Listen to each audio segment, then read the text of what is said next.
மலர்கள் மலர்ந்தது எனக்கு மதுரசம் அருந்தட்டுமா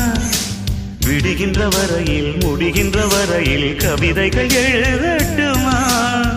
முத்தம் என்ற கடலில் முத்து குளிப்போமா அழகு அழகு ஓ